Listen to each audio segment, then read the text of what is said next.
Bueno, como decía Javier, vamos a ver hoy dos tipologías de las tantas que han conformado la ciudad en toda su historia, que de algún modo son fundantes. Una, como tipología de vivienda, podríamos decir, unifamiliar o individual, aunque hay muchos casos híbridos donde de algún modo combinan tipologías unifamiliares con situaciones de más de una vivienda en un mismo lote, en un mismo conjunto. Y la otra es un poco lo que da origen al edificio de departamentos de la ciudad que sigue hasta el día de hoy, ¿no? Son las primeras experiencias, como dijo Javier, esta corriente colonizadora, por llamarla de algún modo, pero que en realidad tiene que ver también con una densificación de ciertas partes de la ciudad y de lo que naturalmente suele pasar en estos casos, que es el crecimiento de la abertura de los edificios de vivienda. En el caso de la casa de renta, estamos hablando ya claramente de una vivienda colectiva, es decir, que está pensada como una vivienda, como una tipología colectiva.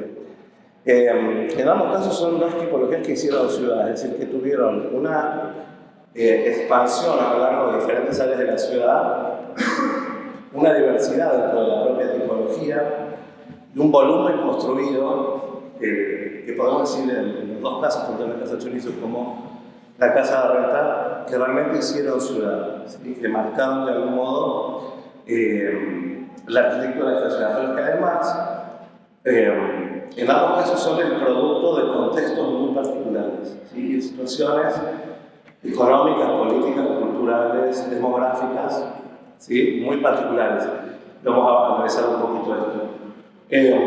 La Casa Chorizo, bueno, es una tipología, vamos a desmembrar un poquito, pero que se da principalmente a partir de la segunda mitad del siglo XIX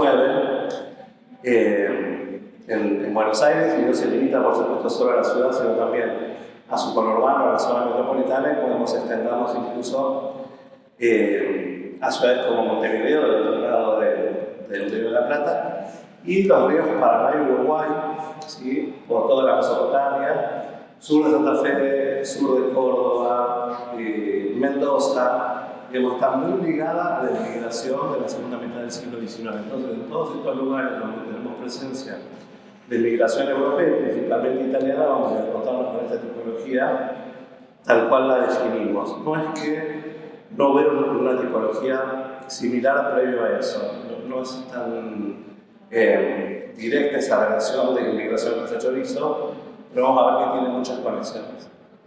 Lo que tenemos para entender eso, bueno, tenemos que ver cómo se vivió en Buenos Aires previamente a la llegada de la inmigración e incluso previo a la existencia de nuestro país, ¿no? Cuando Buenos Aires formaba parte del Imperio Español, durante el periodo colonial, porque es bastante interesante qué pasó en esos años previos. La ciudad se funda primero en 1536, esa fundación fracasa, es decir, los indígenas que habitaban la zona terminan asediando a los españoles que habían construido una especie de fuerte con una empalizada bastante precario, y eso marca un poco también la historia de esta ciudad, porque es una ciudad que desde su origen careció de algo muy importante, que eran materiales para la construcción.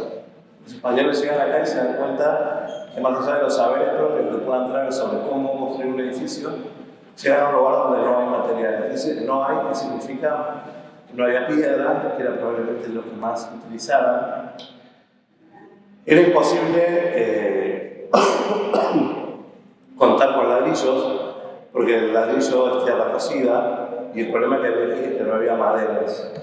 La flora natural, digamos, de la pampa húmeda, no hay maderas, más allá del bambú, que sigue siendo un arbusto, no hay árboles de cierto porte, donde yo pueda usar madera, por ejemplo, para hacer vigas, o para hacer un encofrado, o, por ejemplo, para tener un hombre y poder cocinar ladrillos. Entonces, prácticamente se tuvieron que arreglar con paja la poquísima madera que había, la tiraron. Los terminaron desarmando prácticamente todos los barcos que habían traído para armar unas casuchas bastante precarias. Esto implicó que las tribus que eran 10 que rodeaban este lugar, en menos de 6 meses los estaban cagando, se comieron a la mitad, literal. y tuvieron que escapar hacia España en un barco, los pocos que quedaron. En 1580 se produce la segunda fundación, esta vez no vienen por el Atlántico, sino por el río Paraná, desde Asunción, y van a fundar otra vez un poblado mínimo. Tenemos a la imagen de la izquierda arriba, que prácticamente se limitaba a los bordes de lo que hoy es la Plaza de Mayo. Y otra vez, el único material disponible era el adobe, por lo cual era una arquitectura muy precaria, porque ese material en general funciona cuando se trata de climas secos. Los climas húmedos es muy complejo utilizarlo, pero no tenían muchas más opciones. Estas reconstrucciones que ven acá de la Plaza de Mayo las hace Leonie Mathieu, una pintora francesa, que llega a la Argentina en el siglo XX y va a trabajar con documentos históricos para estas reconstrucciones arquitectónicas. Son diferentes años, pero lo que es interesante ver es que en un lapso de casi 3 siglos, la ciudad prácticamente no había cambiado. Hay un plano, ¿no? Ya del siglo XVII, lo que vemos por supuesto en el centro de la Plaza de Mayo, así acá abajo. Y fíjense las cuadras, prácticamente se limita al barrio de lo que es el centro, San Nicolás, un poquito de Montserrat y demás, y eso era toda la ciudad de Buenos Aires. Es decir, que prácticamente la ciudad no va a crecer porque era un lugar donde tampoco nadie tenía interés en venir. Tenía una posición estratégica en términos, podríamos decir, geopolíticos, porque era un límite para las intenciones de expansión de los portugueses, ¿sí? Pero no más que eso, no había indígenas para esclavizar, no había riquezas mineras, no había riqueza de ningún tipo. En todo caso, la riqueza agroganadera se va a producir justamente en esta misma época de la que vamos a hablar, que es de la segunda mitad del siglo XIX. Entonces, la verdad es que esto siguió siendo un pueblucho durante todo el Imperio Español, ¿sí? Muy aislado de todo, donde casi no llegaban ni noticias de España, y estuvo muy relegada en todo sentido. Esto va a cambiar un poco cuando dentro de toda esta división administrativa de los españoles en América, se subdivide el virreinato del Perú, que en un principio era toda Sudamérica, dependía de Lima, y se crea el virreinato del Río de la Plata en 1776. Es decir, que en ese momento la corona de España empieza a invertir un poco en Buenos Aires, entonces se realizan los primeros enterrados en las calles, piensen que todas las calles eran de barro, lo que implica otra vez el régimen de lluvias y humedad en este lugar. La Plaza de Mayo era básicamente un barrial. Todos los relatos, hay muy pocas imágenes, porque tampoco era una ciudad rica como para tener, por ejemplo, artistas que vinieron de Europa y que pintaron la ciudad, y casi no existen imágenes de Buenos Aires previas a que se convierta en la capital de un virreinato. Después sí empiezan a llegar a los artistas y por eso hay algunas imágenes ya del siglo XIX, como las dos que vemos allá, que son del artista de origen suizo, que el apellido italiano, que es Pellegrini, padre de lo que luego va a ser presidente. Lo que quiero mostrar es un poco hay algunas de las viviendas de la élite porteña, que básicamente era la típica casa de patio colonial, que venía de la casa romana y de la casa mediterránea en general, que era básicamente un acceso que por lo general se resolvía a través de un zaguán a un gran patio, y alrededor de ese patio las crujías o habitaciones que podían tomar diferentes funciones, era bastante versátil en ese sentido. Según la riqueza de la familia, podía extenderse a un segundo patio, ¿sí? Más ligado a las tareas domésticas de la servidumbre, y un último patio ya con usos donde la familia no accedía, como por ejemplo tener los huertos, gallinas, algunas cuestiones, los árboles frutales, ¿no? la subsistencia cotidiana de alimentos, porque bueno, tenemos que entender que la vida no funcionaba como ahora, había por supuesto comercio, pero no necesariamente vinculados a la alimentación diaria. Entonces, toda esa cuestión se resolvía dentro de la propia casa, ¿sí? En la economía doméstica. Esta que vemos acá es la casa de los Basavilbaso, que bueno, la casa se demolió en fines del siglo XIX, estaba en la avenida Belgrano, a 3 cuadras de la Plaza de Mayo, y era probablemente la casa más lujosa de toda la ciudad.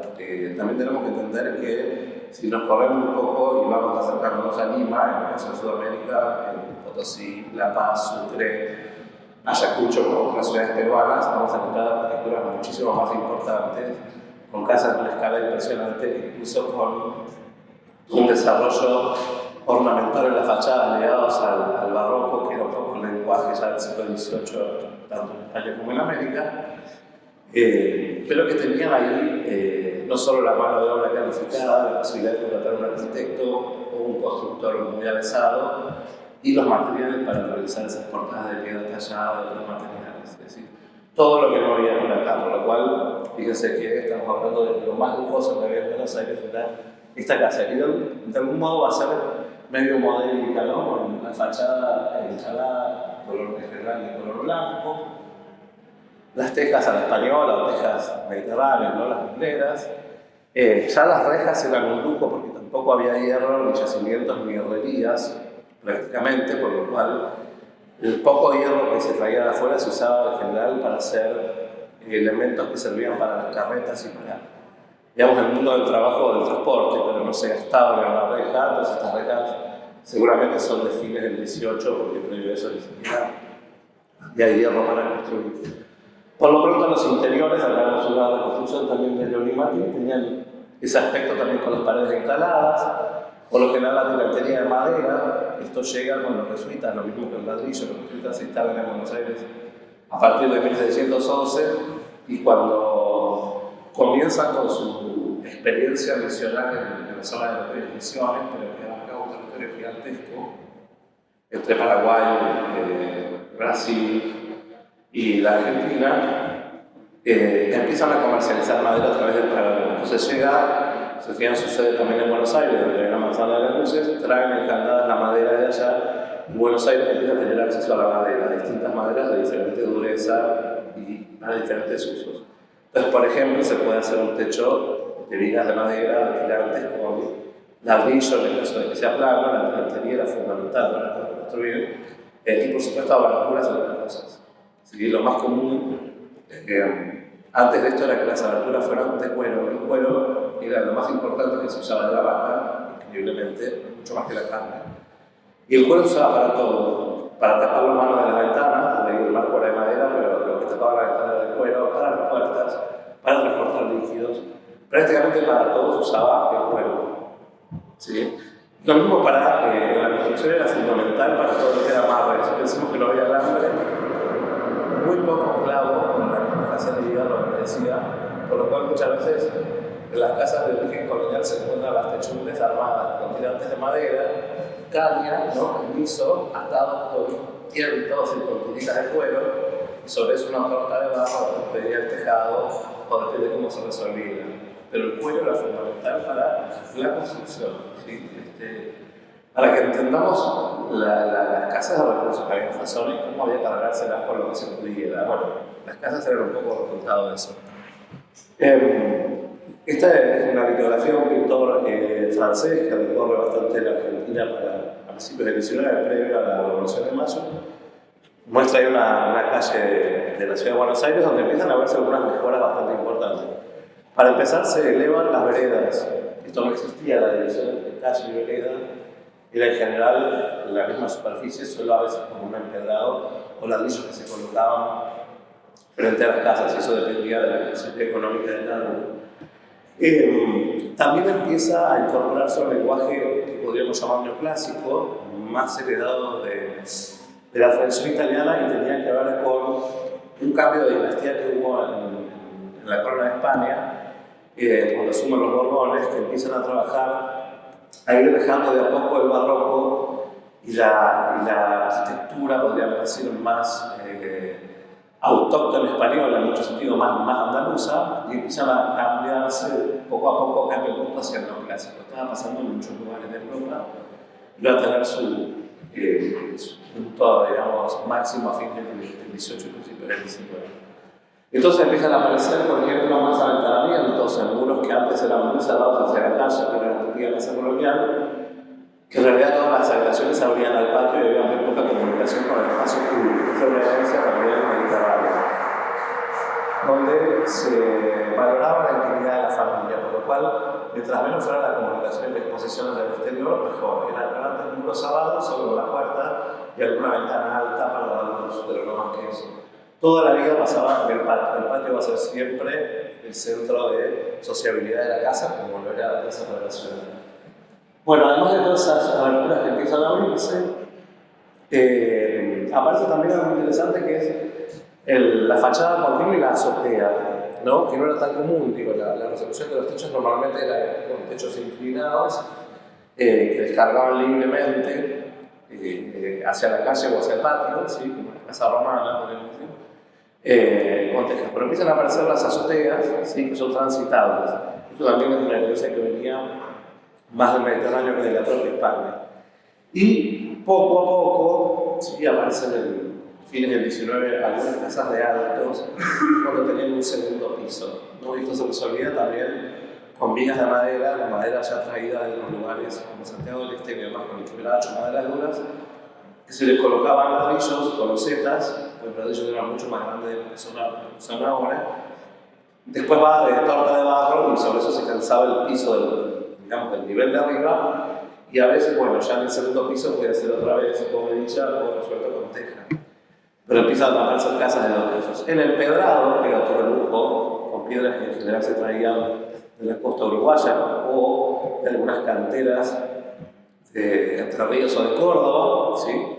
En el Pedrado también aparece a fines del 18 y los primeros sistemas de iluminación a aceite, bueno, todo eso llega con el virreinato. Y acá algunos ejemplos de casas construidas a finales del 18 que tampoco existen más, ¿no? Lamentablemente prácticamente no queda patrimonio colonial en la ciudad. Tenemos que decir también que todo este auge de la economía agroexportadora en las élites porteñas de mediados del siglo XIX hasta el XX, de algún modo lo que hizo fue borrar ese pasado tan pobre que Buenos Aires tenía. No había nada para rescatar ni para recuperar de la historia previa, digamos, porque era bastante vergonzante. Gente que ahora era tan rica, ¿sí? Tenía posibilidad de ser prácticamente nueva la ciudad, y fue un poco lo que pasó. Entonces se demuelen, quedan 3 iglesias coloniales en Buenos Aires, la de Pinar, la de San Ignacio y Santa Catalina de Siena, que están en la Vía Pacífico. El resto todas se reconstruyeron en el siglo XIX, y en general con lenguajes más italianos, más neoclásicos, que el lenguaje, digamos, por lo menos formal, original. Estas dos casas estaban también en la avenida Belgrano. La casa de Manuel Belgrano, de la familia Belgrano, estaba en Belgrano y Defensa, la media cuadra de Santo Domingo, y esta estaba en la otra esquina, en Belgrano y Perú. Entonces está el edificio Otto Wolf, ¿no? En esa esquina. Bueno, fíjense lo mismo, el poco ornamento, digamos, la configuración en términos de lo que se ve. No tenemos plantas de estas casas, pero se pueden dilucidar fácilmente. Otra vez lo mismo, la entrada, zaguán, patio y todas las habitaciones alrededor del patio. Mucha más ciencia que esa no había.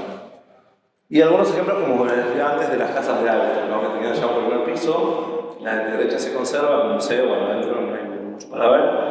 Y está bastante retocada también. Pero vale la pena visitarlo. Arriba eso tiene una terraza que se puede tomar algo y demás. Está frente a la iglesia de San Francisco, también en el centro. Pero digo, esto era el promedio de la vivienda céntrica y de clase acomodada de Buenos Aires, ¿no? Bueno, contamos un poco también de dónde venimos, dónde estamos parados. Bueno, obviamente la reversión, primero la Revolución de Mayo de 1810, después la Guerra de la Independencia, van a cambiar un poco el panorama y se va a producir, bueno, primero una configuración política que no es la que conocemos hoy, porque Argentina tal cual la conocemos, incluso con los límites que hoy tiene, se termina como de armar en 1880 o por ahí, pero no en esta época, no enseguida después de la Revolución. Lo que sí empieza a pasar es esta conjunción, ¿no? De estas dos tipologías que vemos acá. La casa de alto, en general, ligada a familias de élite que tenían los recursos para agregar los pisos a la casa o incluso reconstruirlas, pero con un lenguaje muy pobretón, pero más tirando al neoclásico, y la típica casa americana, la herencia española, la herencia mediterránea, que es la que vemos el tejado, como les decía antes, muy cerrada hacia el frente, ¿sí? Con solo la entrada de la puerta principal, que discurría un poco de toda su funcionalidad hacia adentro. Pero lo que va a pasar después de la Revolución de Mayo también, y después sobre todo de las guerras de la independencia, va a ser un sentimiento anti-español muy fuerte. Entonces va a haber todo un proceso de transformación en la arquitectura. En este caso son unas caricaturas también de un dibujante francés que va a andar por Sudamérica. Esto era muy común en la primera mitad del XIX, que vinieran pintores, dibujantes, ilustradores de Europa, un poco buscando estas imágenes exóticas que podía dar el nuevo mundo. Y un poco este dibujante se burla de la persistencia de algunas costumbres españolas, como el uso de la peineta de las mujeres porteñas, ¿no? Que ya la vestimenta había cambiado y se vestían como la modalidad francesa, más ligada a lo que ya se conocía como estilo neoclásico, pero conservaban la peineta, digamos, como símbolo del modo de jerarquía social.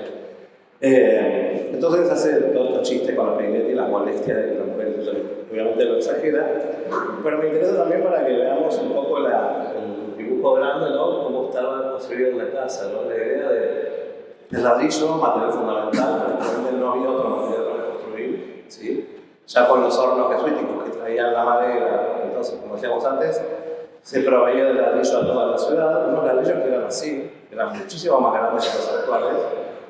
La normativización de los tamaños de ladrillo se produce después de 1870, 1880, cuando empiezan a fabricarse, les diría más en serie, ¿sí? Y con la llegada primero de ladrillos importados, fabricados de este modo, y después cuando se fabrican, se instalan acá en la Argentina.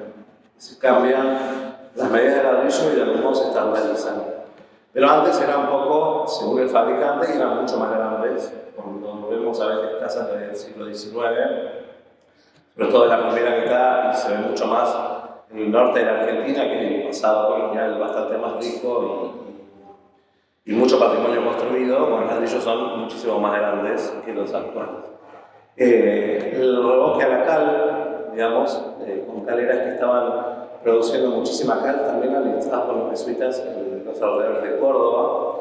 La provisión de piedra también en general de Córdoba o de los lechos de los ríos Paraná o Uruguay. La madera que venía, como les dije antes, de la zona del Paraguay, y no mucho más que eso, ¿sí? Las hierras, en general las rejas y demás se importaban. O de Brasil, que tenía alguna producción, o si no directamente de Europa. Había diferentes proveedores, pensemos que ya está explotando la revolución industrial, se va a potenciar muchísimo después de 1850, pero ya en esta época había un intenso comercio, sobre todo con Inglaterra. Nosotros éramos los principales proveedores de lana para Inglaterra, hasta 1860 que se empieza a potenciar la exportación de carne y cuero. Lo más importante que se exportaba de la Argentina era la lana, y ya había inmigrantes británicos que habían llegado a fines del 18 y principios del 19, y había las grandes estancias de la provincia de Buenos Aires, sobre todo hacia el sur, básicamente estaban habitadas por ovejas, ¿sí? Y un poco, es una de las causas de la conquista del desierto de Atacama, ¿no? Necesitan expandir el mercado bovino hacia la Patagonia porque con la incorporación de cierta maquinaria y la necesidad de comprar cereales y carne de Europa, cuando se descubre que la pampa húmeda es tan fértil y tiene un suelo tan privilegiado por ese tipo de producción, hay que sacar todas las ovejas porque pueden sobrevivir en la Patagonia y además criarse muy bien y dejar libre la pampa húmeda para el ganado vacuno principalmente para la agricultura. ¿Sí? Por eso la sociedad rural argentina financia la mitad del desierto, porque después se van a quedar con las grandes extensiones de territorio y van a mudar para allá toda la producción ganada. Pero bueno, el vínculo comercial con Inglaterra va a ser fundamental ya en esta época. Algunas imágenes más de una ciudad que empieza, como hacían todas las ciudades americanas, o muchas de ellas, que empezaron a demoler muchos de los edificios muy ligados a la corona española, o a modificarlos, ¿sí? A remodelarlos para quitarles un poco el aspecto español, ¿sí? Esto se va a hacer algo bastante común, como incorporar pilastras con órdenes clásicos, arcos de medio punto, donde por ahí antes era un arco lobular, todo curvado, típico del barroco. Sacar a veces todas las decoraciones barrocas para incorporar la balaustrada, toda una serie de elementos legados a la arquitectura neoclásica, que de algún modo va a ser el lenguaje de las nuevas repúblicas. Lo había hecho Estados Unidos cuando se independizan las colonias de Inglaterra y toda la capital, Washington, está construida en un lenguaje neoclásico con otros recursos de otra escala, pero un poco en base a la experiencia de esta ciudad, de la que circulaban imágenes sobre todo dibujadas en esa época y en las pinturas, se va a tomar como modelo. También influyó mucho que la Revolución Francesa haya elegido el neoclásico como el lenguaje de las repúblicas, y todas estas cuestiones que andaban circulando por otros lugares van a llegar a América, y el neoclásico va a ser el lenguaje entonces de las nuevas repúblicas, lo que se podría llamar una arquitectura nacional, ¿no? Entonces aparecen también en este periodo, sobre todo en la época de Rosas, algunos arquitectos franceses, alemanes, italianos, medio sueltos, ¿no? Vienen con encargos muy particulares. Quizá la obra más importante de esta época sea la fachada de la catedral, que se había caído, la fachada colonial, por cuestiones constructivas, unos 30 años antes. Y entonces Rivadavia contrató a un arquitecto francés para hacer una fachada neoclásica sobre la Plaza de Mayo. La Casa Rosada todavía no existía, era el antiguo fuerte de Buenos Aires, que era una ruina de ladrillos. No había nada muy interesante para mostrar ahí.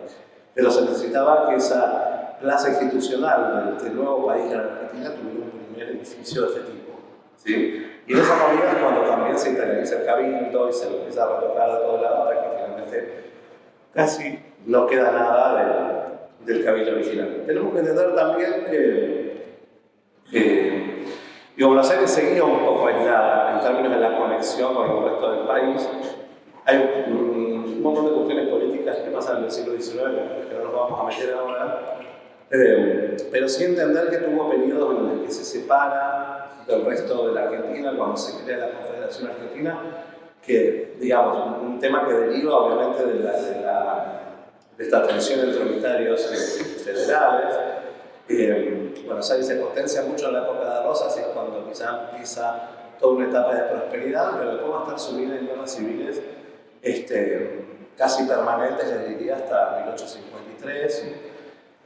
No es que cada Rosas, pero sobre todo después del triunfo de Mitre en la batalla de Pavón, cuando, bueno, finalmente triunfan los unitarios, Buenos Aires se convierte en el centro del país, un poco crónica de algo bastante anunciado, y toma el control del puerto. Pensemos también que en el momento, hoy se habla mucho de las retenciones, la única forma de recaudación que había era las retenciones por la exportación. El Estado no tenía muchas más formas, no había un sistema tributario tan extenso donde todo el que trabajaba lo hacía bajo un registro y tributaba. El único tributo importante era las exportaciones.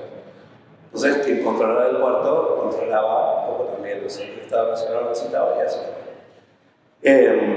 Esto se va a potenciar, digamos, sobre todo, como les decía, después de la mitad del siglo XIX, pero hay arquitecturas que son algunas de estas previas, pero para que veamos que también esa especie de lenguaje italianizante, lo clásico muy básico, también llegaba a la arquitectura rural, ¿no?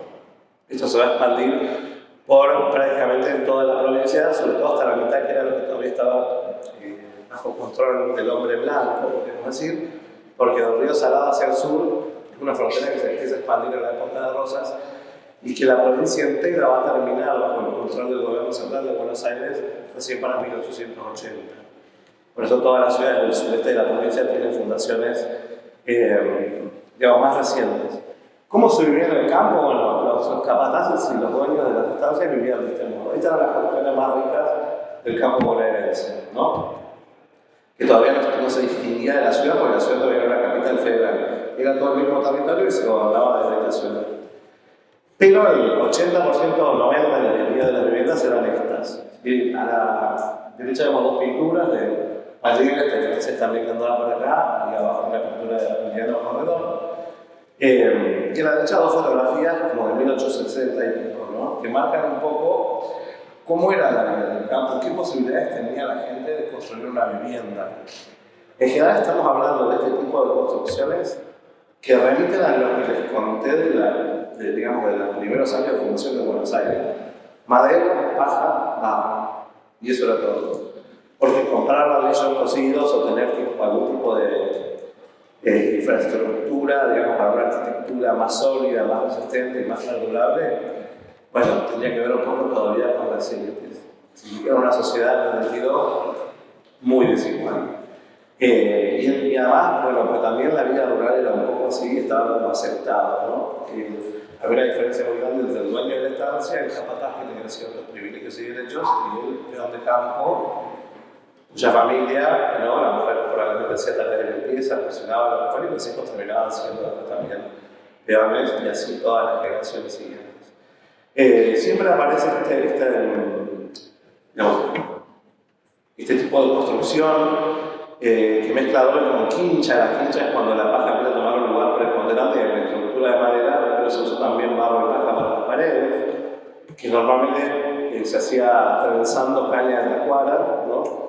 Después se le hace un primer revestimiento de barro, después paja y después barro, y se van haciendo capas. Esta cuestión del techo tan amplio que cubre todo tiene que ver con proteger el barro de la lluvia.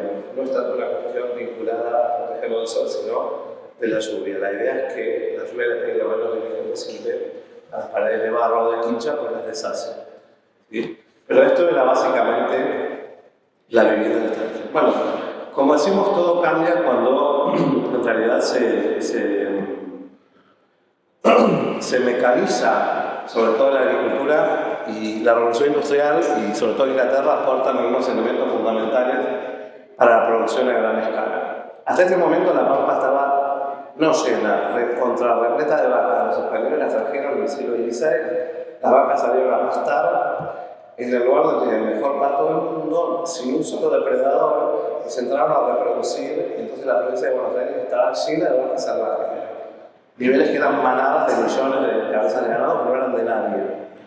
Por eso también había sido una tensión con las tribus indígenas que habitaban la provincia de Buenos Aires, que eran de origen étnico araucano, que llegaban prácticamente hasta el río Salado, y toda la construcción esta de los malones indígenas que atacaban las ciudades blancas, como un relato muy típico del siglo XIX, que deriva después un poco en la justificación de aniquilar a toda esa población con el peligro que implicaba, ¿no? Resumir un poco en civilización y barbarie, en ese padre del este. La realidad es que los indígenas arreaban las vacas, habían sistemas de cría de estas vacas porque habían aprendido además a usar los caballos como nadie, sin tanto implemento para manejarlos como si los tenía el hombre blanco.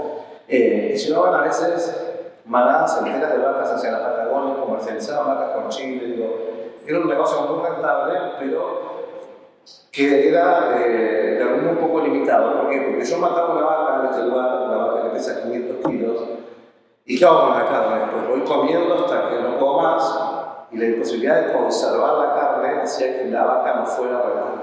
Sí, se le sacaba toda la grasa que se usaba para muchas cosas, desde engrasar las ruedas de la carreta hasta generar fuego, o sea, el combustible, se fabricaba jabón, es decir, la grasa era importantísima, y bueno, ni hablar, a veces los huesos, pero la carne, bueno, se conservaba en sal, pero era una cosa bastante compleja. Eso de conservar, de secar la carne con sal funciona también en climas secos, no lo es. Entonces, la verdad que se hacían cacerías de vacas desde Buenos Aires, se comía carne hasta morir, y después quedaban acá pudriéndose y tal, toda la pampa llena de huesos de vacas que estaban por ahí. ¿Cuál fue la solución?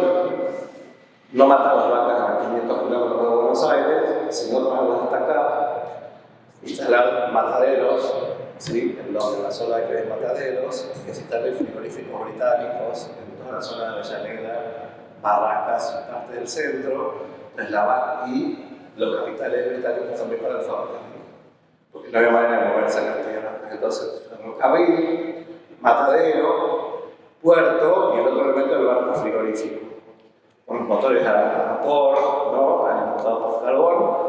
Entonces el sistema está basado en exportar carne, sobre todo en Inglaterra, pero después a toda Europa, y eso va a ser un negocio fenomenal, ¿no? Para 200 familias que se habían quedado en el territorio de la provincia de Buenos Aires, ya arriba de allá.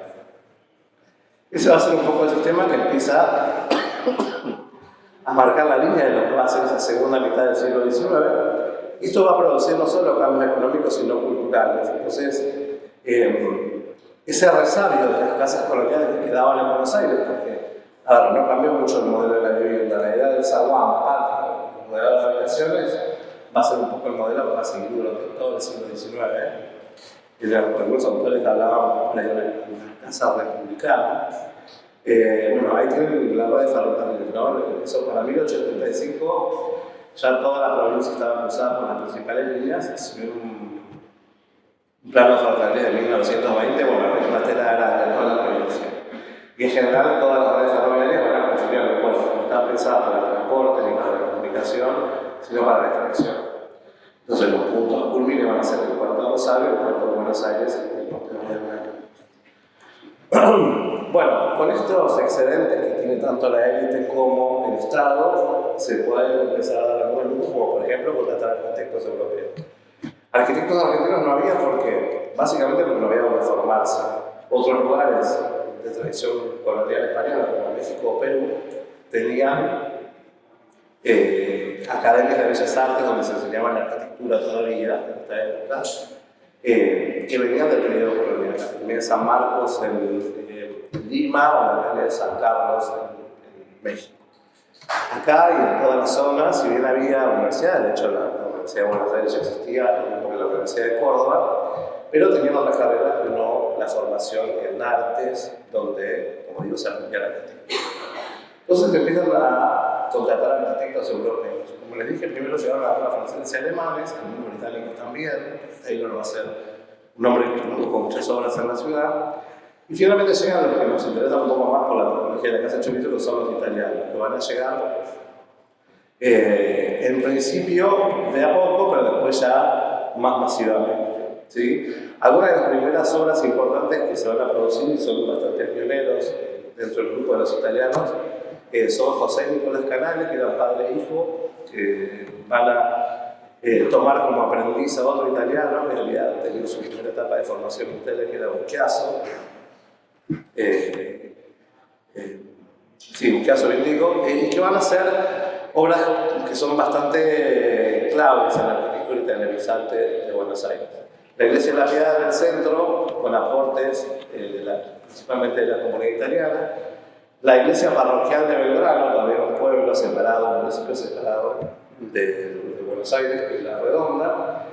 Y el primer edificio del Hospital de Italiano, que va a ser Bucchiasso, como les digo, que era aprendido los canales. Los canales después van a ser el plan urbano de Almirante Bravo, van a tener mucha acción y muchas obras en la zona sur, porque se van a instalar en la Drogué y para empezar a hacer los arquitectos, un poco de toda la élite de esa zona, en la construcción de sus viviendas. Pero van a marcar un poco el camino de una cantidad pues, enorme de italianos que van a llegar a la Argentina. Esto que vemos decía la configuración de los límites del país, y en el mapa de la ciudad se ve claramente hasta dónde está habitada la ciudad cuando se federaliza. ¿Qué quiere decir? Se federaliza, se establece Buenos Aires como una capital federal, marcada de la Presidencia de la Nación, donde van a estar todas las instituciones del gobierno nacional, y por eso se tiene que construir una plata, porque la provincia de Buenos Aires se queda sin capital, ¿no? En 1880 más o menos empieza el proyecto de La Plata, que era fundado en 1882, para 1920 estaba bastante armado. Pero fíjense que la ciudad estaba ocupada en la zona céntrica, lo que estaba rosado es donde había manzanas más o menos consolidadas. El pueblo de Flores, que lo vemos hacia el oeste, y arriba el pueblo de Belgrano. Eran tres municipios diferentes, ¿sí? Se trazan estos límites. La parte de abajo con el riachuelo, otro un límite virtual, ¿no? Que existía, y de algún modo se define que esa va a ser la capital. Para esta época la ciudad, mire, para 1810 más o menos la cantidad de habitantes de Buenos Aires era de 35.000. Ya para 1880 estamos hablando de 175.000 habitantes. Esa era la cantidad de habitantes que tenía la ciudad de Buenos Aires. Entonces, también un poco para que entendamos la ocupación, ¿no? Ahí vemos un medio zoom. Fíjense que no existía Puerto Madero, todo eso se construye un poco después. El espigón y la aduana estaban justo atrás de la Plaza Rosada, y se ve la Plaza de Mayo en el centro. Y sí, ya estaban establecidas las estaciones de ferrocarril, Constitución en el sur, 11 en la Plaza Miserere, que se ve arriba, hacia el final, y Retiro, que en realidad la estación principal estaba muy cerca de la Casa Rosada, después se incendia y la pasa más al norte donde está el Retiro. Pero más o menos en esta época se configura la ciudad. Y lo que se hace es, bueno, promover la inmigración, no vamos a entrar mucho en detalle de esto, pero básicamente es casi una política de Estado, ¿no? La de, bueno, borrar un poco la población nativa por todas las consideraciones que se hacían respecto a este tipo de población y lograr, digamos, el progreso y la modernidad a través de la inmigración, preponderantemente, cuando uno a veces los escucha de Sarmiento y otros hombres que la proponen, de europeos, si fuera posible europeos del norte, ¿sí?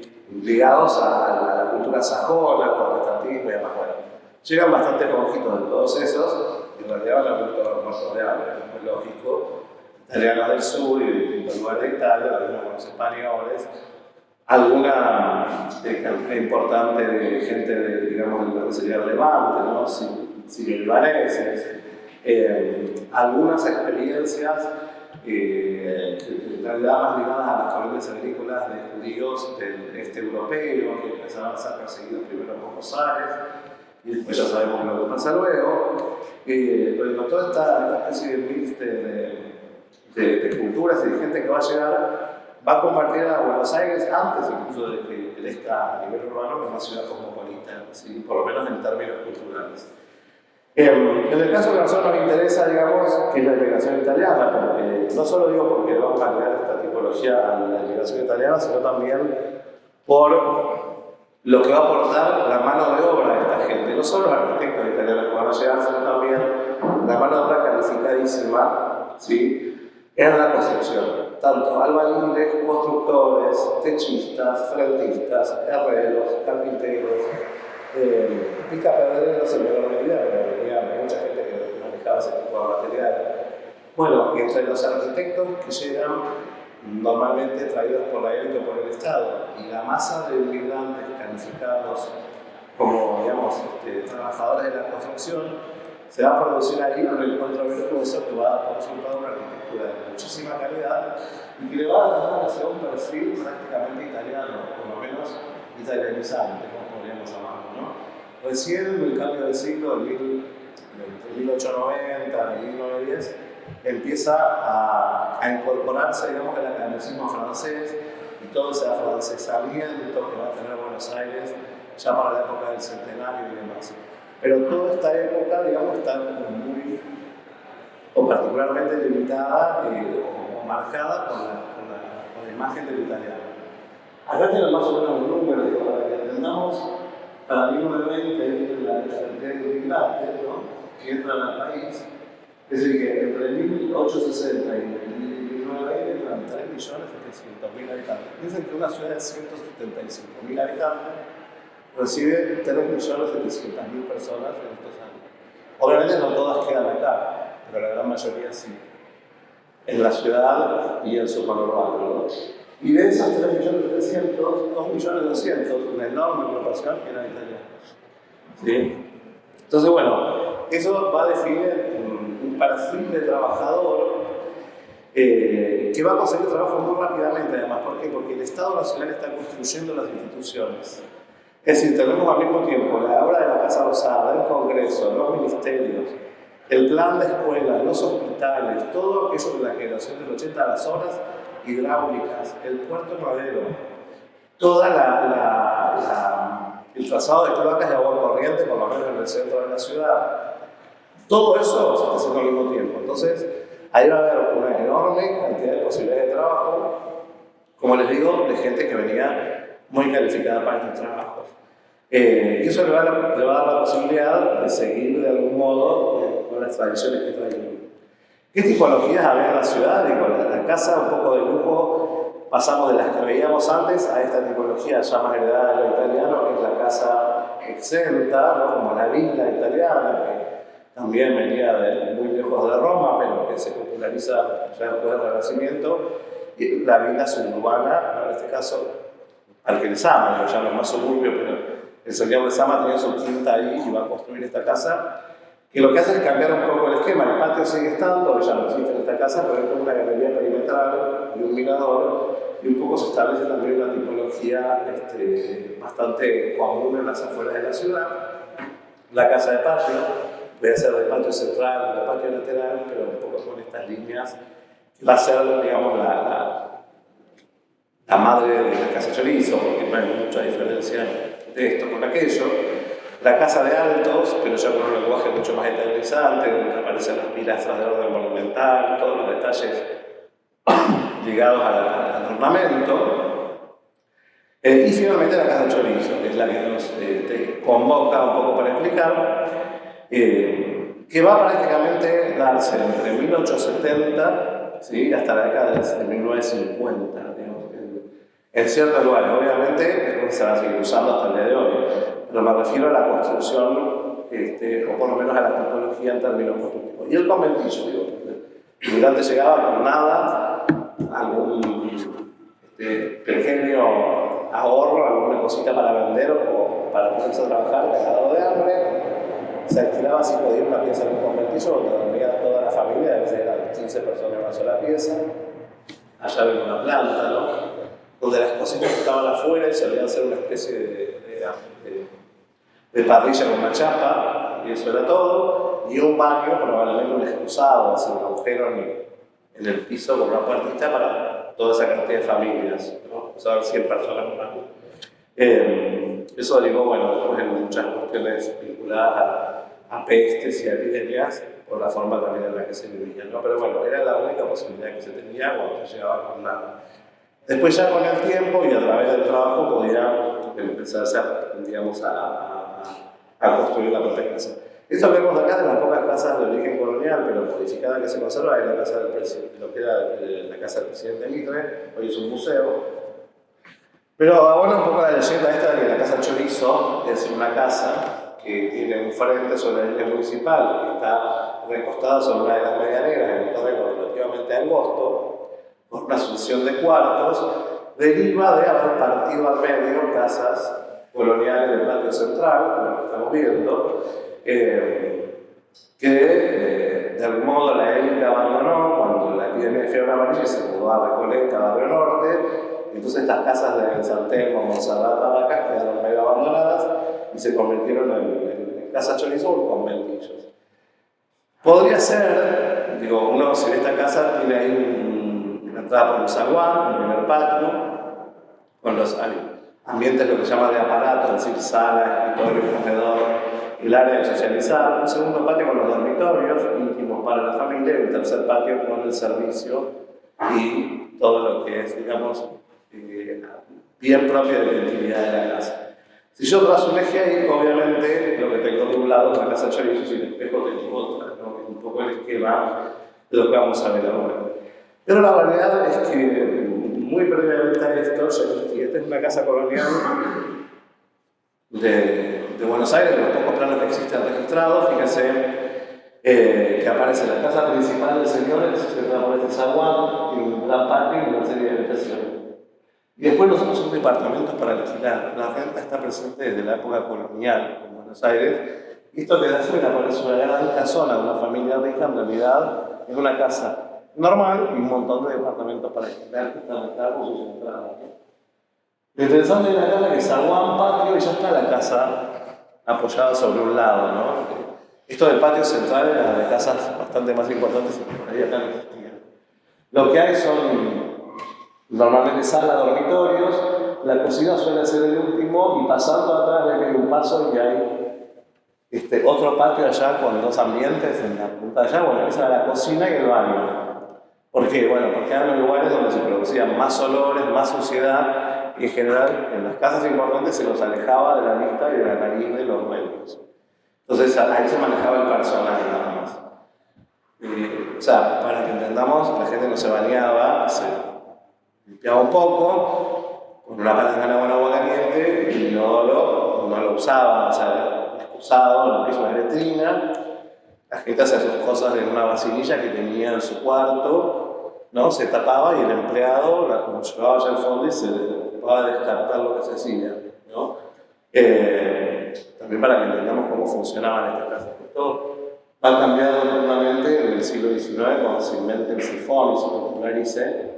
el inodoro, y ahí el inodoro con sifón, y entonces eso va a permitir meter el baño dentro de la casa, si no es imposible tener un baño adentro de la casa. Acá vemos otro plano, en este caso cerca de la iglesia de la Merced, y otra vez fíjense que esa imagen de gran, casi un cuarto de manzana, ¿no? Por fuera, y si la vemos adentro son todas casas chorizo, es decir, zaguán, patio lateral, 3 habitaciones, cocina y baño, que es básicamente el esquema o el gen de la casa chorizo. Entonces, esta idea de que la casa chorizo nace partiendo la casa del patio central es bastante incorrecta. Digamos que la casa chorizo ya había nacido, ¿sí? Por ahí tiene otro aspecto, pero en realidad existía de muchísimo antes de que se popularizara, digamos, ¿sí? Y fuera el resultado además de ello.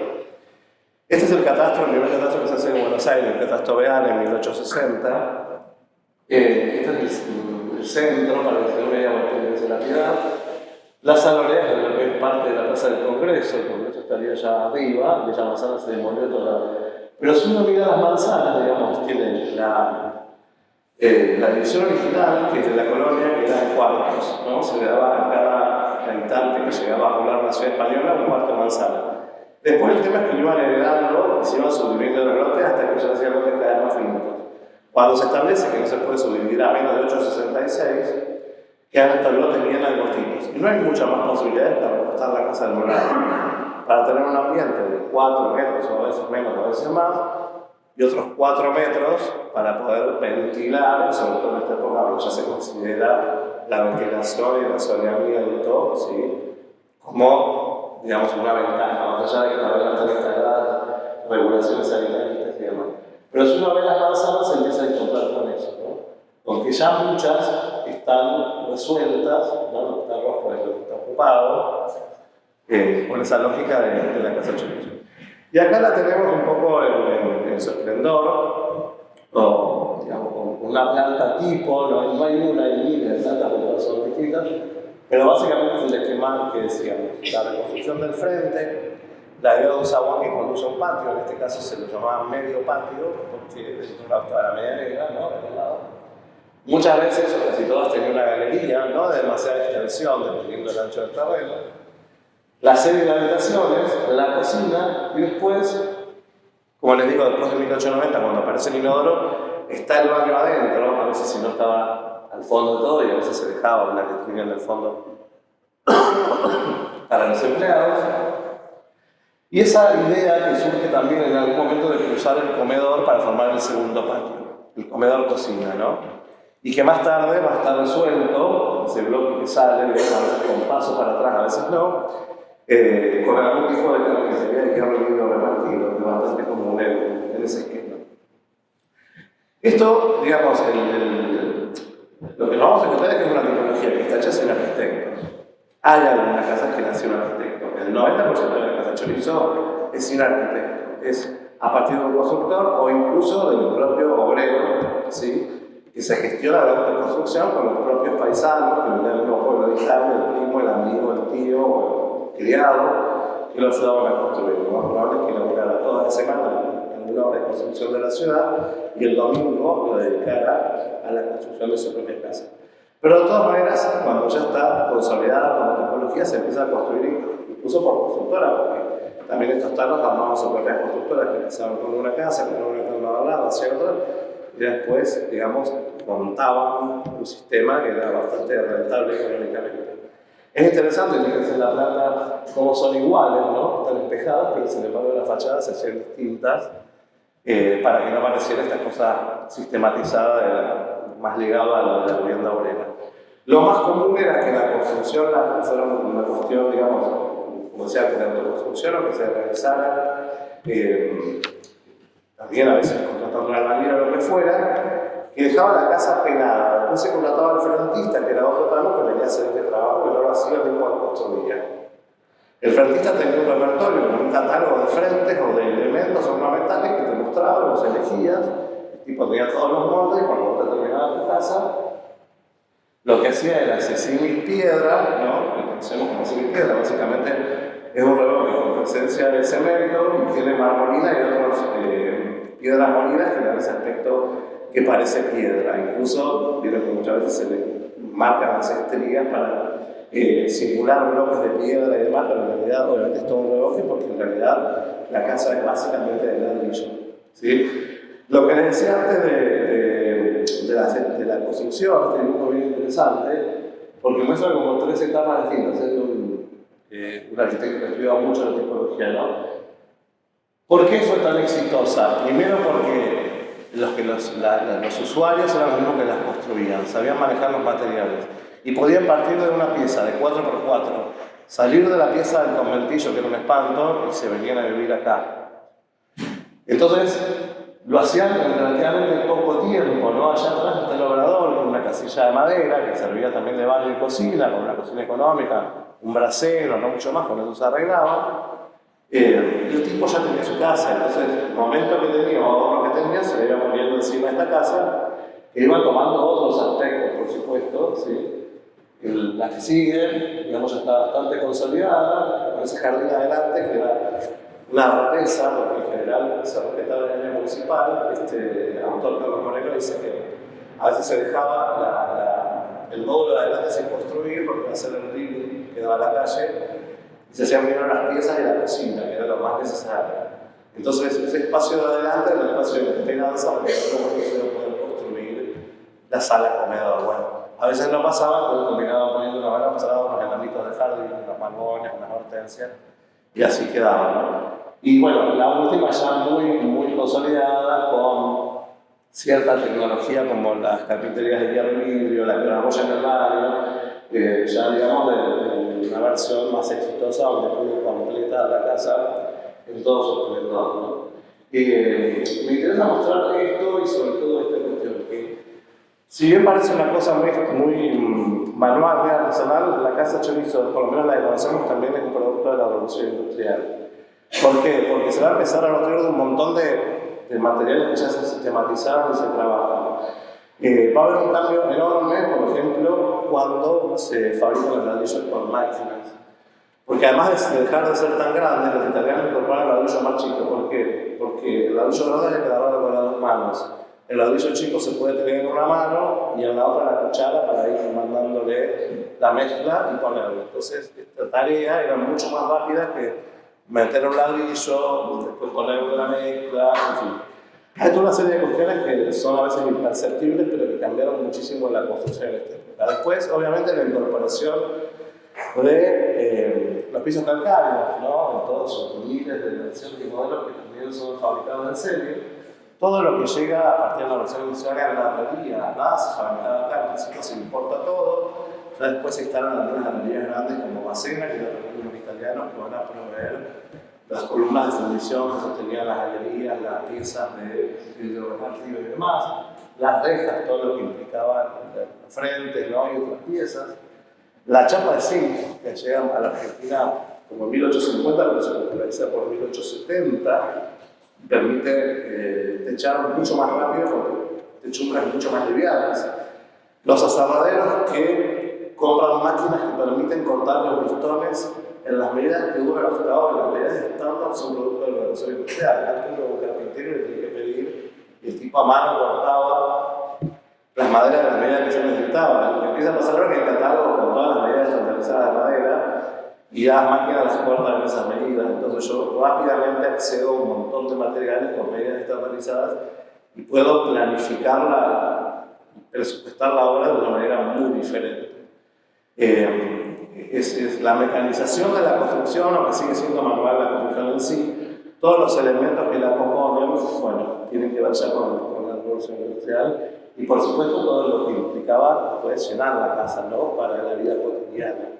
Aparecen las grandes tiendas, los grandes almacenes, los productos que primero se importan y después muchos se fabrican acá, ¿sí? Como los sanitarios, las cocinas, que obviamente al principio eran económicas, después aparecen las cocinas a gas, después aparecen las cocinas eléctricas, y todo también se maneja por catálogo. Piensen que la Argentina tenía 45.000 kilómetros de vía férrea. Yo podía vivir en un pueblito de mierda en la provincia de Buenos Aires, en la Escuadra, que eran 300 kilómetros, veía por un catálogo la cama que quería, enviaba una carta en el dinero a Buenos Aires a través del correo, y en 15 días tenía a través del tren, que nos llevaba a la estación de tren de mi pueblo, la cama desarmada en un paquete, ¿sí? Y yo lo llevaba a mi casa y la armaba.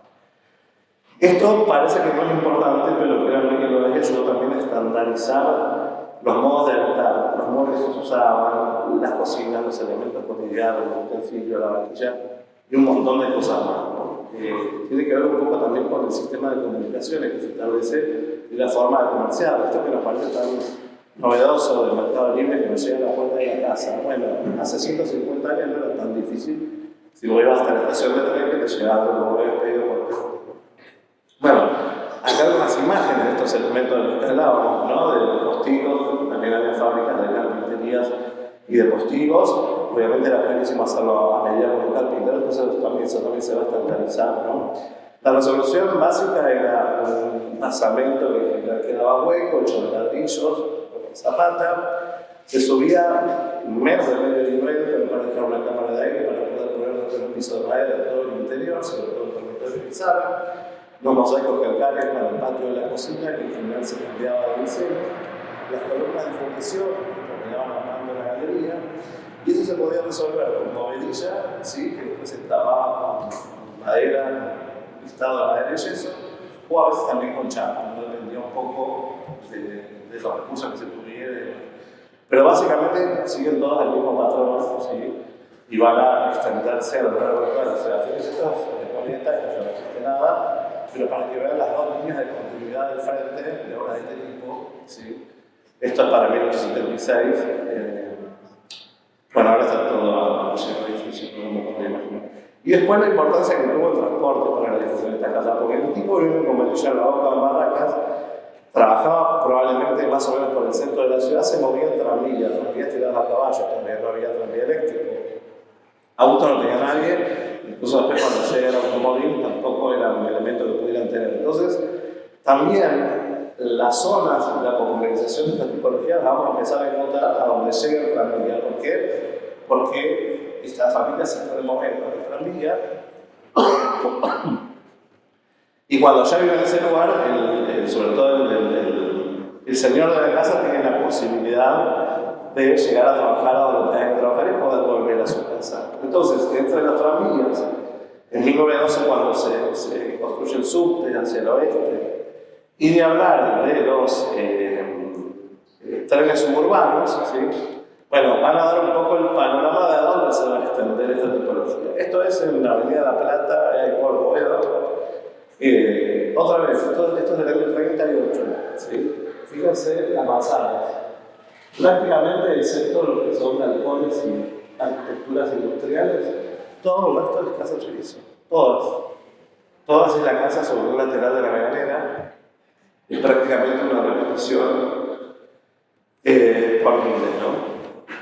Y esto obviamente irá pasando también a la zona norte, a la zona sur y a la zona oeste. Principalmente donde debiera otra vez transporte público. Es impresionante cómo el transporte público modela la expansión de la ciudad. Cuando uno ve el mapa, el que vemos allá, y muestra el trazado donde está consolidada la manzana, creo que es el 924 por ahí. Fíjense dónde aparecen.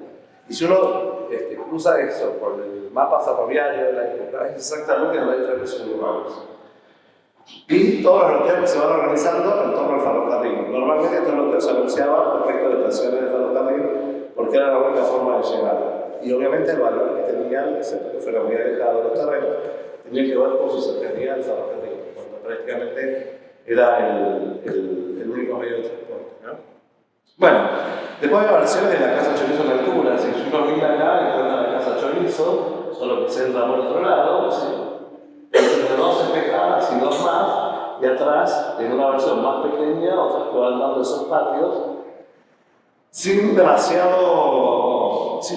consideración, digamos, de la ocupación del lote, de cuestiones de iluminación y mucho menos de ventilación, digamos, acá era donde más me entran encastrando, bueno, todas las metros, no había demasiada regulación tampoco en el factor de ocupación y demás. Entonces, con estos edificios de departamentos, ¿sí? Que en realidad lo que hacen es agarrar la misma tecnología y armar el penthouse, ¿sí? Hasta donde vean. Dando por resultado también una imagen, digamos, muy muy homogéneo.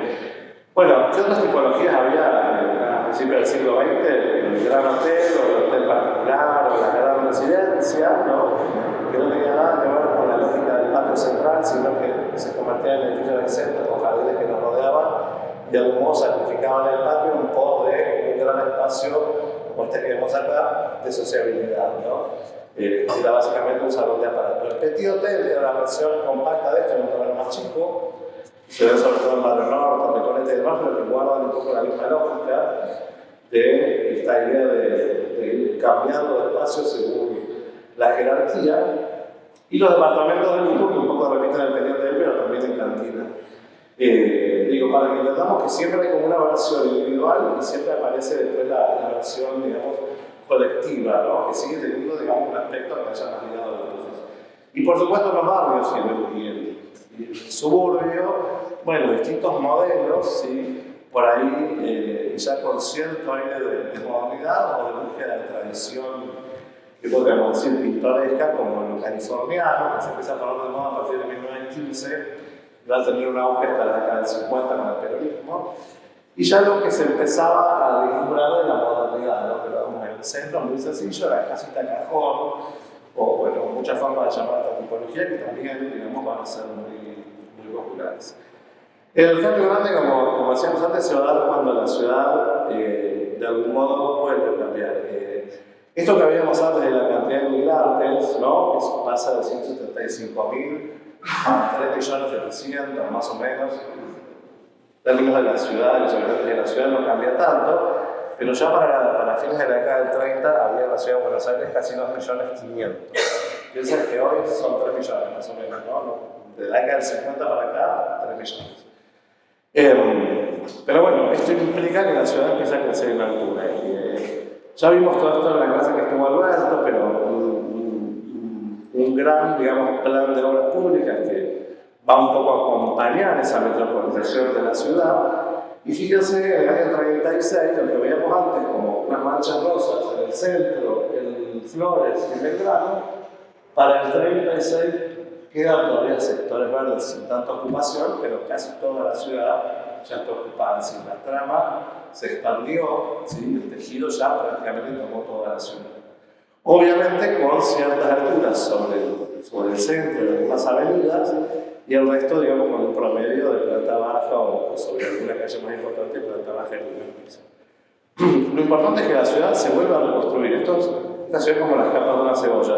La generación del 80 construye de algún modo todo el sistema sanitario de placas y de las instituciones del Estado y los grandes planes de educación y salud pública, ¿sí? Pavimentan las calles, el subterráneo, etc. Llega a los 30 y aparece justo con este intendente que es Mariano Bellitre y prácticamente todo el centro de la ciudad está otra vez en obra, ¿no? Porque la ciudad va a cambiar la escala con una serie de proyectos que venían incluso de la época de Marcelo Tejedor, donde se conforma la Comisión de Estética Edilicia con Martín Noel como intendente, que va a haber una serie de planes urbanos para la ciudad. Acá vemos la avenida Corrientes, quizás el símbolo más importante de esta época, que se está desarrollando, ¿sí? La calle Corrientes viene hasta esta línea, se disputan 12 metros, se demuele toda la calle de un lado, se repite la avenida. A la izquierda está construyendo la ópera, ahí se puede concurrencia el Gran Rex, y al fondo se está construyendo el obelisco. Todo esto pasa en el año 36, ¿sí?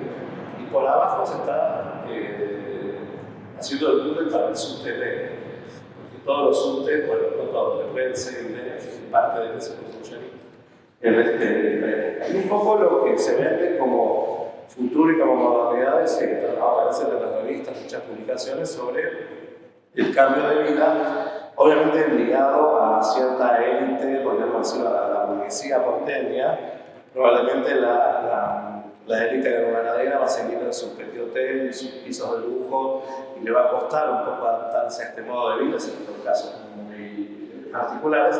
Pero en general lo que se va a vender son estos nuevos modos de vida ligados a la altura, al contacto con el verde, el balcón, por supuesto incorporando el automóvil, la velocidad, el disfrute del sol. Bueno, hay muchas cosas que cambian ya en los 20, que se potencian mucho en el 30 y que van a reflejarse también en la arquitectura. Y fíjense que para estas fotos toman como fondo, ¿no? Como escenografías muchos de los edificios que ahora vamos a ver. Si bien va a ser una década muy compleja en términos políticos, porque bueno, justo llega con el principal partido político proscripto como el radicalismo, que se puede presentar elecciones, culturalmente va a ser una década explosiva en producción artística. Coincide sobre todo a fines de los 30 con los problemas que había en España con la guerra civil. Muchos editorialistas y productores de libros se van a mudar a México o Buenos Aires. La actividad teatral, la actividad cinematográfica, la producción de películas, la vida nocturna, digamos, de la ciudad, que era realmente un boom a esta época. Un poco va a coincidir con esto que decíamos antes de esa ciudad metrópoli, con las grandes obras y las diagonales que se abren, la Avenida de Julio, que otra vez se demuele de punta a punta de la ciudad una manzana completa. En este periodo serán 5 o 6 cuadras, pero después se va a ir abriendo, con la construcción del Ministerio de Obras Públicas, que lo vemos ahí solito, es un poco un símbolo de la residencia de Justo. Acá se ve, fíjense, el obelisco en primer plano, la demolición que avanza hacia el sur y allá atrás está el Ministerio de Obras Públicas. Obviamente, todo esto que están viendo acá no quedó nada, no porque se llega abajo con la película. Esta es la vista desde el otro lado, del Teatro Colón, donde se empieza a trazar todo el cruce de las líneas económicas y todo un proyecto que había para armar ahí un centro de intercambio de transporte con los trenes suburbanos que iban a llegar. Bueno, era una locura, pero estaba muy bien. Y acá pasamos a la tipología de casa de renta. Bueno, ¿cómo surge la tipología? Obviamente hay una cuestión económica de amortizar el valor de la tierra y sobre todo en las zonas céntricas de la ciudad. Esto se va a dar principalmente digamos, en el barrio norte, Recoleta, Retiro, lo que podríamos llamar microcentro, un poco en el barrio sur, más ligado a las avenidas, y en algunos lugares de Belgrano, ¿no? Después se va a ir expandiendo en otros lugares de la ciudad, pero principalmente va a surgir en estos sitios. Entonces va a ir, fíjense, en este caso en la Avenida Libertador, donde se va intercalando esta arquitectura con rasgos absolutamente modernos, ¿sí? Como el que nos da en el plano, con las residencias afrancesadas de la élite ganadera que estaban sobre esa misma avenida. Esta es la misma esquina, fíjense, arriba del 1915, abajo del 1940, el edificio que vemos ahí del 38. Eran toda una serie de pequeños petit hotels más ligados a la moda o al antiacademicismo. Lo que hacían estas sociedades anónimas que querían construir estos edificios era comprar toda una serie de casas, todas las que pudieran, tirarlas abajo y aprovechar el valor que se tenía en plena Recoleta para hacer esto, ¿no? Y sacarle otro rédito. A ver, ¿cómo se empieza a entender esto? Bueno, esto aparece de la mano, primero de esta necesidad económica de capitalizar la tierra, de obtener, digamos, más renta con la tierra. Pensemos que hay una necesidad enorme de vivienda. Esto estaba ligado a la clase media alta y alta, después se va a ir expandiendo, digamos, hacia abajo, pero en principio ese era el público.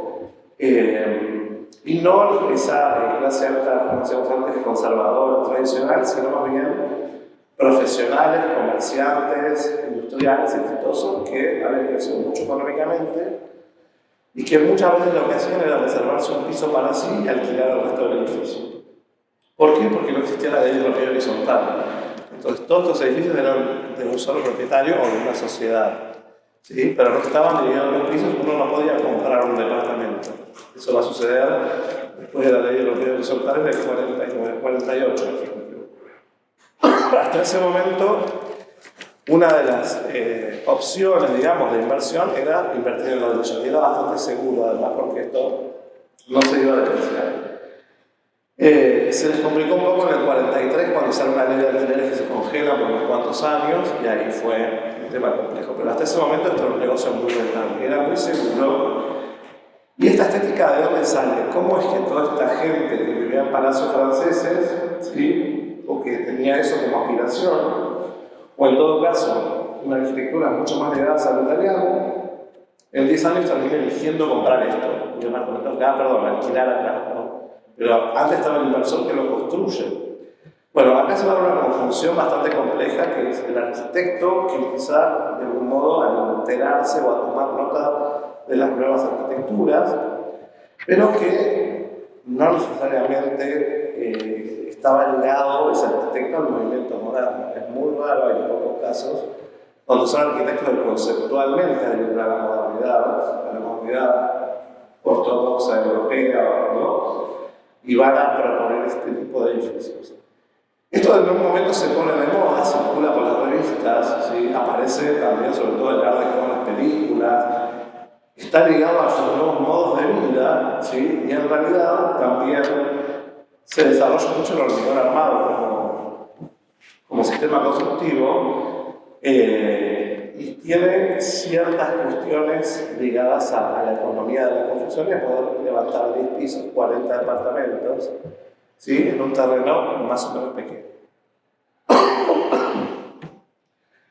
Pero después también hay una clase, como les decía antes, industriales, profesionales exitosos, comerciantes que aceptan vivir en estos edificios modernos. Pues si nadie los querría, los arquitectos tampoco lo hubieran construido. Cuando uno empieza a buscar quiénes son los que diseñan estos edificios, es un tipo que estaba haciendo un chalet californiano en San Isidro, un pequeño hotel estilo Tudor o de Belgrano y el edificio moderno en el centro.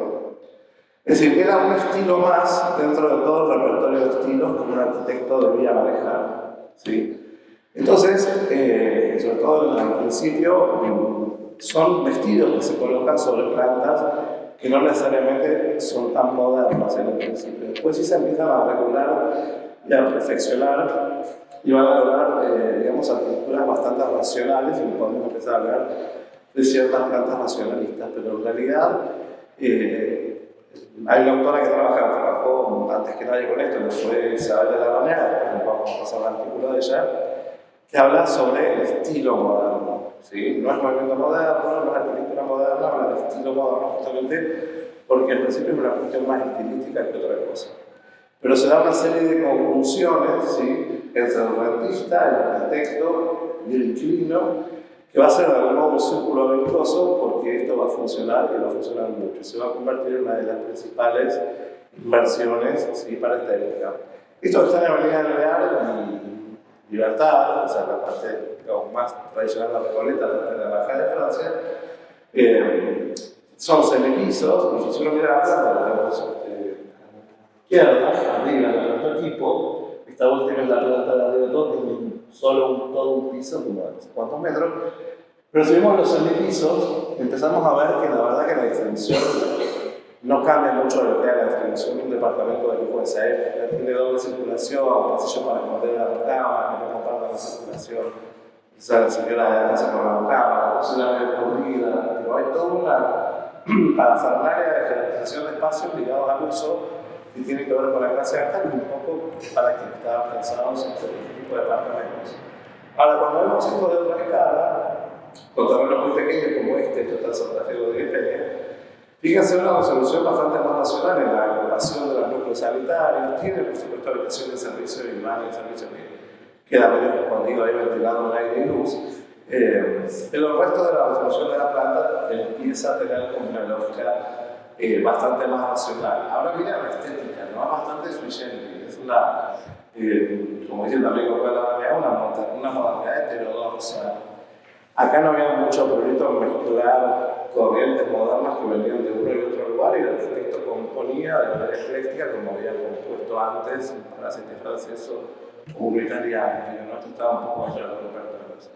Vilar quizás sea uno de los que empieza ya a racionalizar formalmente las plantas, ¿no? Con una lógica bastante más racional en términos de cómo ubica los espacios. Propone siempre esta continuidad espacial entre la recepción, el salón y el comedor, dejando la intimidad de los dormitorios para otra parte de la casa. Y por supuesto, creando todos los sectores húmedos de baño, cocina y servicios sobre el lugar ligado a la escalera. Incluso este va a ser uno de los primeros edificios de la ciudad que tenga lo que se llaman amenities, en la que por ejemplo la complementa, como por ejemplo el gimnasio y la pileta de natación, y en el último piso, ese sector que se ve arriba más ciego, ¿no? Otro caso emblemático es el Cabanas, que es un edificio muy interesante, con una con un recorte más ligado al art deco, con este escalonamiento, esta propuesta más neoyorquina. Lo que vemos a la izquierda es un dibujo de un gran proyectista, pero sobre todo dibujante, que laboraba para muchos estudios de Nueva York en la época, digamos, de los rascacielos, que hacía estas maquetas abstractas, ¿no? Después eso servía para la inspiración de algunos edificios. Y en realidad lo que el Cabana era un poco el resultado de lo que permitía el código y cómo se iba recortando, y después las plantas arreglate, porque uno empieza a analizar en serio las plantas del Cabana, son mamarrachos que terminan el proyecto.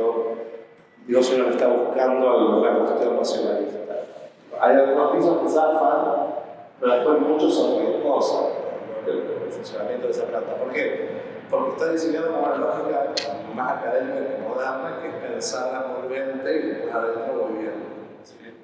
Pero bueno, un resultado bastante interesante. Estas son caricaturas de la época de un caricaturista inglés, ¿no? Que empieza a poner un poco en ridículo esta vida moderna que se propone a criticarla, ¿no? Esta lógica de pasar de un periodero, de una casona, con cierto espacio y demás, además a veces con jardín o con ciertas comodidades, a estos departamentos en donde todo está muy reducido, los espacios racionalizados, el mobiliario mucho a medida, además que se puede adaptar a distintas circunstancias de uso. La idea también, por supuesto, de los complementos, ¿no? Como la pileta y demás. El acceso a los espacios verdes lo ridiculiza bastante, pero lo interesante es cómo se veía también, digamos, de una mirada más crítica, ¿no? Bueno, después otra cuestión que, como decía, los arquitectos se informaban con muchas publicaciones que llegaban a la Argentina. Una de ellas era Modern Reforme, que era probablemente la que más consumían los arquitectos jóvenes, y entonces se publicaban obras que tenían que ver con la arquitectura alemana, pero también del este europeo, ¿no? De otros países también. Y esto circulaba muchísimo entre los arquitectos nacionales. Las propias publicaciones de acá, ¿no? Estas quizás son las dos más importantes, la arquitectura y la revista de arquitectura, que constantemente publicaban no solo imágenes, sino planos, memorias y a veces textos de los arquitectos que de algún modo explicaban los proyectos que los defendían. Y sobre todo la presencia de empresas alemanas que van a llegar para hacer la obra pública, ¿no? Desde las grandes avenidas, bueno, todo lo que vimos antes en la época de Justo. Y estas empresas alemanas van a tener ingenieros y arquitectos y van a emplear además ingenieros y arquitectos locales. Entonces también, por ejemplo, la enorme difusión del hormigón armado como material principal de la construcción, más allá de que la Argentina tiene muy poca producción de hierro, ¿no? Porque recién con el peronismo se montan los primeros altos hornos y demás, con lo cual el hierro es importarlo. El hormigón armado, el componente de hierro es mucho menor que sea una estructura, como en el caso de los rascacielos norteamericanos o otros lugares donde toda la estructura es metálica, no era el caso. Con el descubrimiento y la producción enorme de las cementeras que se dan en el centro de la provincia de Buenos Aires, la más importante Loma Negra, el cemento Portland, que antes se importaba de Inglaterra, se empezó a fabricar en la Argentina, hay de algún modo un proceso de sustitución de importaciones que se da sobre todo con la Primera Guerra, y para la década del 30 ya hay una industria, digamos, del cemento y de otros materiales de la construcción local muy importante. Entonces, fue una combinación de un montón de factores, ¿sí?, que terminan dando como resultado este tipo de edificios. Después, hay muchos otros casos donde vemos que la empresa constructora tiene vínculos en varias obras con el mismo arquitecto. Esto nos hace pensar que las propias constructoras alemanas traían los catálogos porque muchas de las aberturas o se fabricaban en Alemania y se traían, o se tenían patentes alemanas y se fabricaban acá. Hasta el 35-36, el germanófilo todavía no podía hacerlo y ser decente. Después ya la cosa se empezó a complicar, ¿no? De hecho, muchas de estas empresas fueron expropiadas después de la guerra. Cuando la Argentina, en el último minuto de la guerra al eje, y bueno, se quedan con muchas de las propiedades y demás de las empresas alemanas. Pero digo, todas las patentes de la AUA también se fabricaban ya en la Argentina, otros se importaban.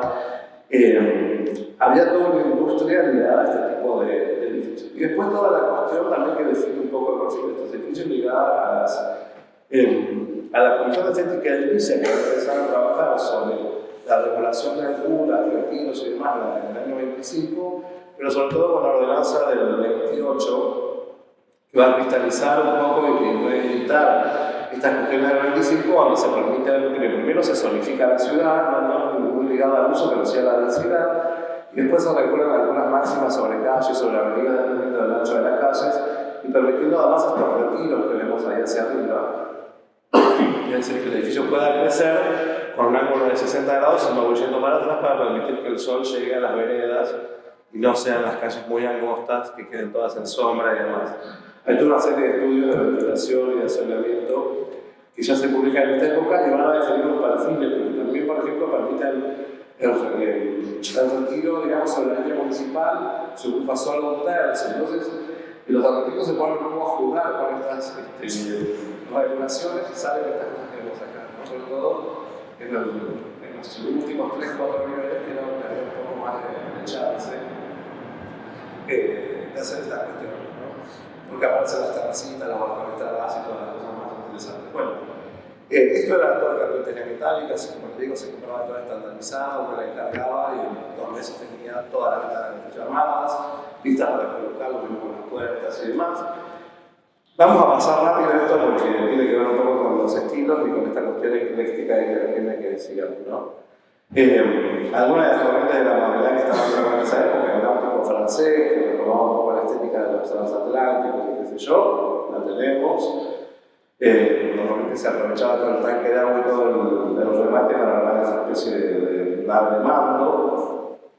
La idea de los bloques enclastrados del neoplasticismo, y bueno, aparece un poco ahí en esta obra de Rouge, con la planta baja de Le Corbusier, por ejemplo, de David Savard, acá te agarramos de acá y de allá, y lo que queda, si está bien proporcionado y demás, todo arquitecto además formado en la academia, ¿sí? Con la lógica académica, con cada proporción y cada una serie de cuestiones, tenía una hacer cualquier normal ancho. Pero se tomaban estas licencias de, bueno, combinar elementos de diferentes corrientes de la modernidad, ¿no? El funcionalismo alemán,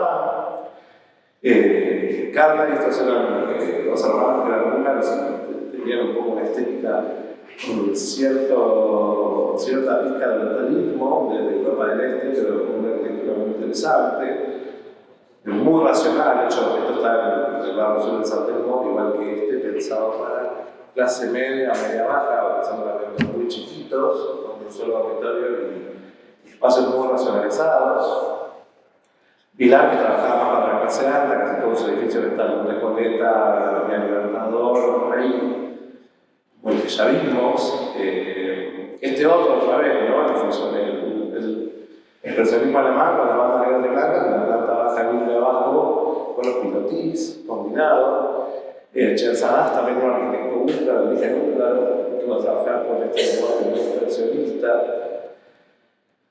De Lorenzo Tabarro, que está en un estudio rosarino, que tiene varios edificios del Rosario, que hace todo un estudio del asoleamiento y la ventilación. El propio Previs, el autor del Teatro de Rex, muchas casas modernas y además de los discos, que hace este edificio para Victorio Campo. Victorio Campo fue de las pocas personas de la élite ganadera, pero bueno, era muy especial también. Que contrata varios arquitectos modernos y tenía por lo menos 15 edificios en toda la zona sur de la ciudad, de San Telmo, Barracas, por ahí para alquilar. Este era uno de ellos, de las plantas también más racionales de las que vamos a ver. Paso esto rapidísimo porque no tiene sentido analizarlo por porque un poco repiten el mismo tipo, ¿no? Pero para que veamos también el volumen y vaya, se hicieron ciudad, ¿no? En esquinas nada más muy emblemáticas, como se pueden ver acá. Esto fue una revolución. Fíjense el auto, ¿no? Y lo que puede haber cambiado el diseño de un automóvil hoy, y el edificio podría ser un edificio contemporáneo, y no vemos tanta diferencia, ¿no? Para entenderlo por ahí, puede ser un impacto de esta arquitectura construida más o menos entre el 30 y el 45. Ese fue el periodo de mayor auge. Después empiezan a aparecer variantes y algunas formas diferentes, ¿no? Bueno, esta es otra de las grandes fortunas ganaderas que decide construir, como decíamos antes, probablemente el edificio más emblemático de esta época. Ahí se ven un poco el mejor de circulación en la planta baja y demás. Esas piedras ficticias, porque en estos que estaban pensados para la clase alta, toda la carne del asador, como yo había para mover filetes, estructuras y todo lo decorativo que podía tener un edificio, digamos, para darle prestigio, se colocaban en los halls de entrada y en los materiales que a veces eran mármoles importados, se intentaba darle un lujo más ascético, más abstracto, pero un lujo al fin, ¿no? Bueno, muy interesante del Río Acosta, que está sobre el Libertador, ya para anunciando lo que va a ser la modernidad de los años 50, y todos estos gestos que un poco definen la tecnología más allá del ordenamiento de la planta, esta lógica de incorporar los espacios abiertos, los balcones o los balcones de terraza, con estas cafeterías continuas que se abrían, todo el mobiliario, como les decía antes, de diseño, nórdico, o de Bauhaus, o de por ahí, la doble altura, ¿no? El piso con la escalera, con esas líneas tan abstractas, el mobiliario hecho a medida, y la abstracción y todo el diseño de esos espacios y las puertas estas corredizas de manera que permitían armar o desarmar, digamos, los espacios de acuerdo a la funcionalidad de los usos. Toda esta racionalización también del mueble, por ejemplo, en la parte que vemos ahí curva, la biblioteca bajo la ventana, con las camas, aparecen muchas de estas camas que se arrebatan de día en un ambiente, sobre todo muchos de los edificios en el microcentro, pensados para tener un lugar en Buenos Aires o para tener la amante, porque muchos hay uno cerca del Maipo, que siempre se comenta que era donde tenían todos los señores de la amante, la bebé, ahí en el Cotorro, que está una cuadra.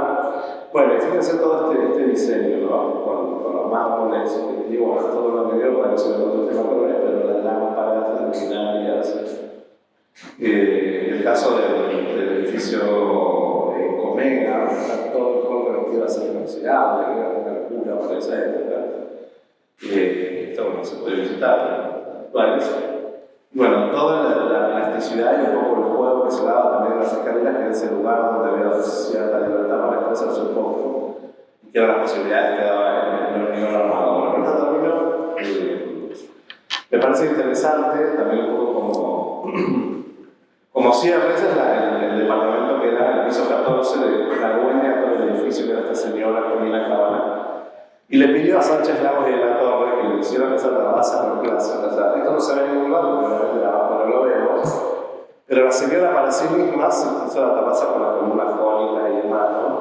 Marca un poco primero esta cuestión absolutamente heterodoxa y ecléctica y caprichosa, y cómo la modernidad es un estilo más dentro de otros ropajes que la arquitectura puede tener en esta época, pero que era bastante interesante. Y la ligazón que seguía teniendo la ley conservadora con algunas cuestiones, ¿no? Y también el prestigio de estas formas venidas del clasicismo, que para la década del 30-40 todavía tenían. Entonces no se pudo resistir a encargarse esa terraza para ellos. Bueno, nada, simplemente como cierre, hablé un poco ahora porque se va a decir tarde, pero era esta idea de algún modo contraponer, ¿no? Dos tipologías, una que tiene por ahí una herencia mucho más larga en el tiempo, que sufre diferentes adaptaciones entre la inmigración, la mano de obra calificada, los arquitectos y la estandarización de los materiales para la construcción industrial puede ser una tipología que, como vemos, se reprodujo infinitamente, y esta otra más ligada al cambio de densidad de la ciudad, al crecimiento de la altura, la necesidad incluso también económica de una renta, pero que va a producir otra tipología que es bastante original de Buenos Aires, y obviamente está en Montevideo, Rosario, de una manera en La Plata, ¿no?